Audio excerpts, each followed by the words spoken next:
હાલ અવારનવાર ફૂડ પોઈઝનિંગના કેસો સામે આવી રહ્યા છે ત્યારે અમદાવાદના એક જ ઘરમાં 7 બાળકો ફૂડ પોઈઝનિંગના ઝપેટામાં આવ્યા છે।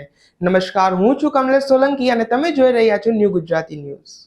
અમદાવાદના બાવળામાં ફૂડ પોઈઝનિંગની ઘટના સામે આવી છે। એક ઘરમાં ભોજન આરોગ્ય બાદ 7 બાળકોને ફૂડ પોઈઝનિંગની અસર થઈ છે, જેમાં એક બાળકીનું ફૂડ પોઈઝનિંગથી મૃત્યુ થયું તેમજ 6 બાળકોને અમદાવાદની સિવિલ હોસ્પિટલમાં સારવાર માટે ખસેડાયા છે। તમને જણાવી દઈએ કે ઘરમાં બનેલા ભાત ખાધા પછી આ ઘટના બની હતી। ફૂડ પોઈઝનિંગ એક પ્રકારનો ચેપ છે જે બેક્ટેરિયા અને વાયરસ દ્વારા ફેલાય છે।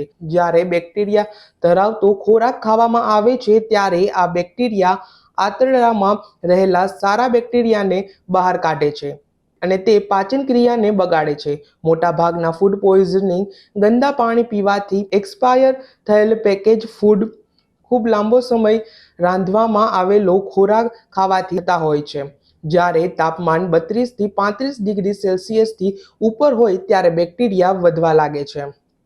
ત્યારે ફૂડ પોઈઝનિંગના લક્ષણો જાણીએ તો ડોક્ટરના જણાવ્યા મુજબ કોઈ પણ વસ્તુ ખાધા પછી પેટમાં તીવ્ર દુખાવો, ઉલટી, અપચો, માથાનો દુખાવો, અશક્તિ, તાવ જેવા કોઈ પણ લક્ષણો ફૂડ પોઈઝનિંગના લક્ષણો હોઈ શકે છે। ફૂડ પોઈઝનિંગ કોઈ પણ ઉંમરે થઈ શકે છે, પરંતુ આ સમસ્યાઓ બાળકોમાં વધુ જોવા મળે છે। ત્યારે ઉનાળાની ઋતુ શરૂ થઈ ગઈ છે ત્યારે આ ઋતુમાં ફૂડ પોઈઝનિંગના મામલા વધુ સામે આવતા હોય છે।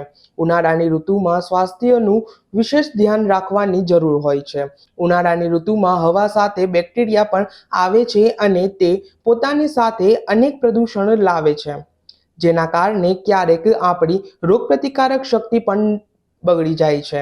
ઉનાળામાં જો ખોરાક તરત જ ખાવામાં આવે તો તે ઝેરી પણ બની શકે છે અને બેક્ટેરિયા ખૂબ જ ઝડપીથી વધી શકે છે।